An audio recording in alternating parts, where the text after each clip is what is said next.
নারীকে পশ্চিমারা বলে হাউসওয়াইফ, বাংলায় বলা হয় গৃহিণী, আর ইসলামী বলে রাব্বাতুল বাইত, অর্থ ঘরের রানী। ইসলাম নারীকে সর্বোচ্চ সম্মান দিয়েছে, আলহামদুলিল্লাহ।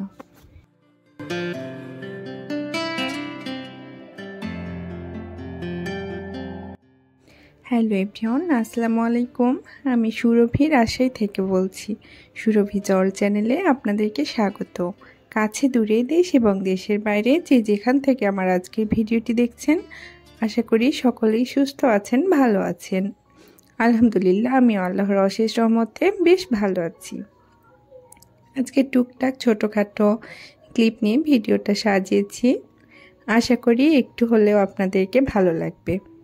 এখন তো এই সিজনে তাল পাওয়া যাচ্ছে, এটা তো সকলেরই জানা। তো তালের সিজনে তাল খাবো না তা কি হয়? আর তাল প্রসেস করাটা আসলে একটু ঝামেলার বিষয়, তবুও একটু কষ্ট তো করাই লাগবে এগুলো খাওয়ার জন্য। আর আমার কাছে খুব একটা ঝামেলা মনে হয়নি। আমি আহিলের বাবাকে বলেছিলাম 2টা তাল নিয়ে আসার জন্য, তো নিয়ে আসছে। বলছে তুমি পারবে না, অনেক ঝামেলা হবে, এইসব করো না। বড় ছিল এই জন্য 2টাই নিয়ে আসছি, না হয় আরও বেশি করে নিয়ে আসতাম। এই 2টো প্রসেস করো, কিভাবে কি করছো। তো ভয় না পেয়ে এই ফার্স্ট আমি তাল প্রসেস করতে লেগে গেছি। সাধারণত এই সব জিনিসগুলো আমার মা শাশুড়িরাই গ্রাম থেকে প্রসেস করে আমাকে দেয়। তো এটা কয়েকদিন আগে, এখন অলরেডি আমার শাশুড়ি আমার জন্য পাঠিয়ে দিয়েছে প্রসেস করে বেশ কিছু তাল। তো কখন নিয়ে আসবে বা কে আসবে, আসা হবে, তার আগে আমার মনে হচ্ছিল যে একটু কিনে খাই। তো এটা আমার কাছে খুব একটা ঝামেলা মনে হয়নি। প্রথমে আমি তালের যে উপরের খোসাটা থাকে সেটা উঠিয়ে নিয়েছিলাম, তারপরে এই তালের এই যে আঁশটা আছে সেটা উপরটা জাস্ট একটু করে ধরে একটু শক্ত হাতে টান দিচ্ছিলাম। কিন্তু এই জিনিসটা একটু সাবধানে টান দেওয়া লাগে, কারণ একদমই যেহেতু পাকা তাল আর শ্বাসটা অনেকটাই শক্ত হয়ে গেছে, একদম ধারালো। আর হাতটা যেহেতু তালের পিউরিগুলো মেখে পিচ্ছিল হয়ে আছে, হাতটা কেটে যাওয়ার একটা সম্ভাবনা থাকে। তা আমি বেশ কিছুক্ষণ এইভাবে ছড়িয়ে নিচ্ছিলাম, তারপরে লাস্টের দিকে আমি হাতে একটা ন্যাকড়া নিয়ে ধরছিলাম, দিয়ে শক্ত করে টান দিচ্ছিলাম, তাহলে খুব সহজে উঠে চলে আসছিল, স্লিপ করছিল না। তো এইভাবে তালের যে শ্বাসটা থাকে সেটা আমি উঠিয়ে নিচ্ছিলাম। আসলে এই ছোটোখাটো ট্রিক্সগুলো জানা থাকলে এই কঠিন কাজগুলো অনেক সহজে করা যায়। আর যে কোনো কাজকে আসলে ভয় করে থেকে গেলেই হয় না, সাহস করে নেমে পড়তে হয় যুদ্ধে। যেমন আমি তাল প্রসেস করার যুদ্ধে নেমে পড়েছি। আসলে সংসারের অনেক কাজই তো টুকটাক করা হয়, আলহামদুলিল্লাহ। সব কিছু ভালো লাগা দিয়ে করলে অনেক কঠিন কাজও করা সম্ভব। আর যদিও তাল প্রসেস করা এটা অনেক আপুদের কাছে সেরকম বড় কিছু না, এর থেকেও বড় বড় সংসারে কাজ করতে হয় বা অনেক কাজ করতে হয়, কিন্তু এই কাজটা যেহেতু আমি আজকে নতুন করছি সেজন্য একটু ভিডিও করলাম। আর যে আপুরা আছে এটা এখনো প্রসেস করেনি কখনো, তাদের একটু হলেও হেল্প হবে এটা মনে হলো, সেই জন্য একটু ভিডিওটা কাটছাট না করে ফুল ভিডিওটাই রাখার ট্রাই করেছি। এই তালের শ্বাসটা ছড়াতে ছড়াতে সেই পুরনো একটা কথা বলে ফেলি। যারা এখনো আমার ভিডিওটা দেখছেন, লাইক দেন নাই, তাদেরকে বলবো প্লিজ আমার ভিডিওতে একটা লাইক দিয়ে ভিডিওটি কন্টিনিউ করবেন। আর ভিডিওর কোনো একটা অংশ যদি একটু ভালো লেগে থাকে তাহলে আমার চ্যানেলটি সাবস্ক্রাইব করে আমার সাথেই থেকে যেতে পারেন। আর পাশে বেল নোটিফিকেশানটা অবশ্যই অন করে রাখবেন, তাহলে ভিডিও দেওয়ার সাথে সাথে আপনাদের কাছে পৌঁছে যাবে। তো আমার শ্বাসটা ছড়ানো হয়ে গেছে, এবার খুব সুন্দরভাবে পিউরিগুলো আমি বের করে নিব। অনেক বড় থাকা সত্ত্বেও দেখলাম তালটাতে 2টা বিচি আছে, অনেক বড় বড়। তো প্রথমে আমি একটা বাটির ভিতর অল্প অল্প করে পানি দিচ্ছি আর বিচিটাকে একদম সফট বানিয়ে নিচ্ছি।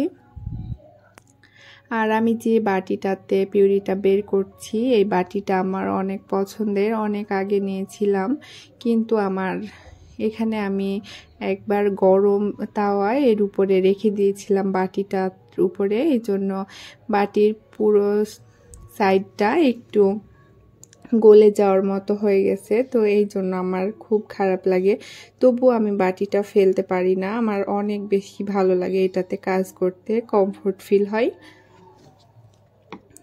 তো এইভাবে যখন সফট হয়ে যাবে তখন পিউরিটা এমনি এমনি বের হয়ে যাবে। আর যখন বেশি বের হবে তখন একটু একটু করে অন্য বাটিতে রেখে দিতে হবে তাহলে। আর আমাদের প্রত্যেকের বাসায় ম্যাক্সিমাম থাকে যে আলু কাটারটা, সেইটা বড়টা দিয়েই এইভাবে বাটির উপরে যদি রেখে এরকম করে ট্রাই করে দেখছিলাম যে কেমন হয়। তো এটা একদম গাঢ়ভাবে পিউরিটা বের হয়ে যায়, এভাবেও খুব সহজে করা যায়। কিন্তু একদমই ক্লিন করার জন্য আমার কাছে মনে হয়েছে একটু একটু করে পানি দিয়েই যেটা বের হয় এটাই ভালো হয়। তো আমি দুইভাবেই ট্রাই করেছি, যেহেতু দুইটা তাল ছিল আমার কাছে খুব বেশি সময় লাগেনি, খুব তাড়াতাড়ি হয়ে গেছে।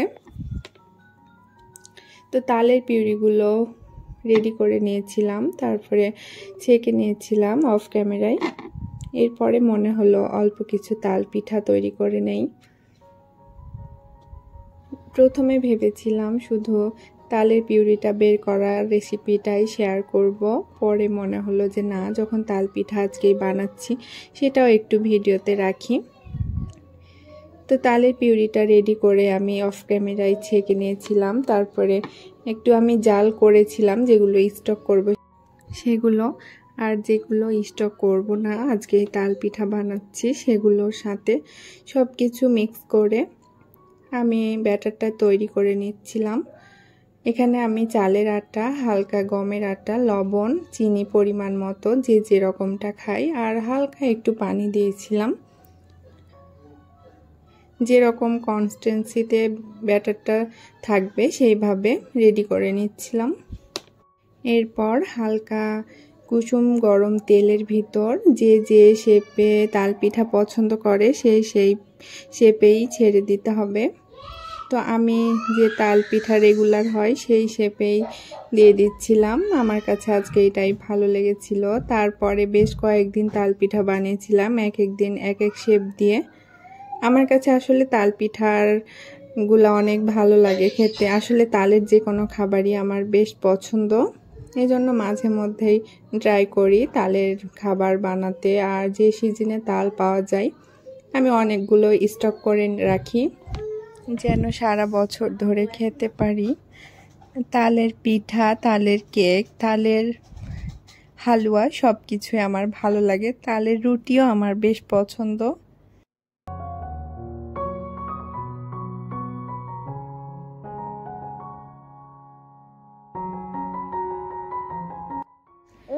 আমি তাল পিঠা বানানোর সময় একটা জিনিস খেয়াল করলাম যে ব্যাটারের কনসিস্টেন্সিটা যেই রকম রাখা হবে তাল পিঠাটাও সেরকমই হবে। যে যত লিকুইড করে করবে সেটা একদমই সফট হবে, আবার একটু শক্ত শক্ত করতে চাইলে একটু শক্ত করে রাখতে হবে। তো এটাও হচ্ছে একটা টিপস, এটাও যখন তাল পিঠা যে তৈরি করবে তার অবশ্যই মাথায় রাখা লাগবে ব্যাটারটা তৈরি করার সময়। তো এইভাবে সময় নিয়ে খুব সুন্দরভাবে এপিট ওপিট করে লালচে করে ভেজে নিতে হবে তাল পিঠাগুলো।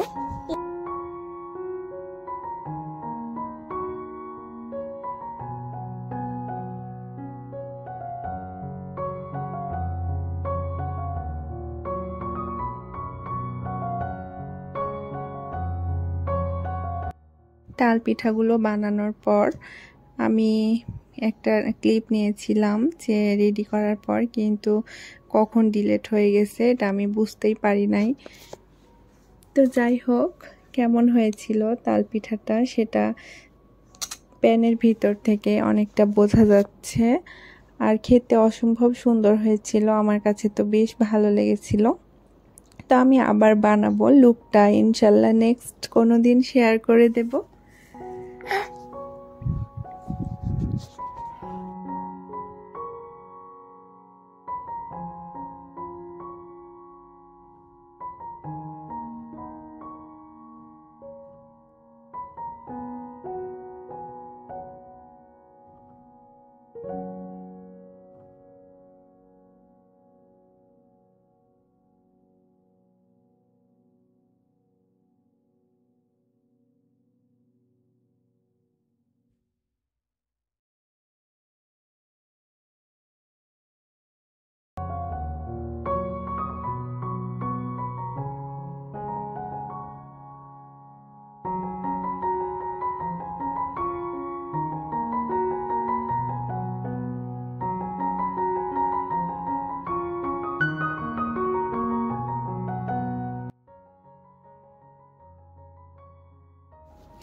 তাল পিঠা আরও কিছু টুকটাক নাস্তা করার পরে চা খেয়ে মনে হলো যে আমি তো গতকালকে একটা ডিজিটাল মপ কিনে নিয়ে আসছিলাম, তো সেইটা একটা আমার প্রিয় আপুদের সাথে শেয়ার করি।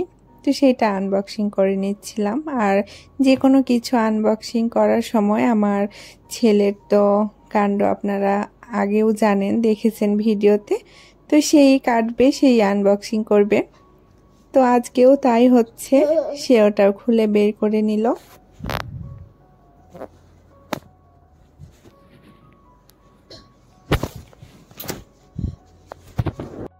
ডিজিটাল মপটা আনবক্সিং করার পর আমি আরও বেশ কিছু শপিং করেছিলাম, তো সেগুলো আনবক্সিং করে নিচ্ছি। তো ছেলে বলছে আমি খুলবো আম্মু। তখন নাইফ দিয়ে সে যখন কাটছিল আমার কাছে দেখেই ভয় লাগছিল যে আহিলের হাত কেটে যেতে পারে। তখন আমি ওর কাছ থেকে নিয়ে আমি কেটে দিচ্ছিলাম। তখন ও বলল আচ্ছা তুমি কাটো, তাহলে আমি বের করব। আমি বললাম আচ্ছা ঠিক আছে। আমরা মা ছেলে সারাক্ষণ এরকমই করতে থাকি। তো আমার ছেলে আমাকে যথেষ্ট ভয়ও পায়, ওর বাবাকে খুব একটা ভয় পায় না, সব বায়না বাবার কাছেই পূরণ করতে চাই। তো যাই হোক, আমি মা ছেলে মিলে এগুলো সব কিছু ওপেন করে নিচ্ছিলাম। তো এই সার্ভিং ডিশটা আমি নিয়েছি 650 টাকাতে। কেমন হয়েছে অবশ্যই আপুরা জানাবেন কমেন্ট করে। আমার তো এটা অনেক পছন্দ। এরপরে বেকিংয়েরও কিছু জিনিসপত্র কিনেছি, যদিও খুব কম, টুকিটাকি। বাইরে গেলে সাংসারিক কেনাকাটা মনে হয় যে একটা কিনতে গেলে ওর সাথে আরও 10টা জুড়ে যায়, তো সেরকমটাই হয়। তো সেই রকমই কিছু টুকটাক শপিং আরও আছে, সেটাও আপনাদের সাথে শেয়ার করে নিচ্ছি। এখানে চকলেটের ডার্ক চকলেট নিয়েছিলাম অল্প, বাসাতে বেশ কিছু ছিল, তো আমার কাছে মনে হচ্ছিল যে একটু ডার্ক চকলেট নেওয়া লাগবে, তো সেটাও নিয়ে নিচ্ছিলাম। এটা ছেলের জন্য একটা মগ নিয়েছিলাম।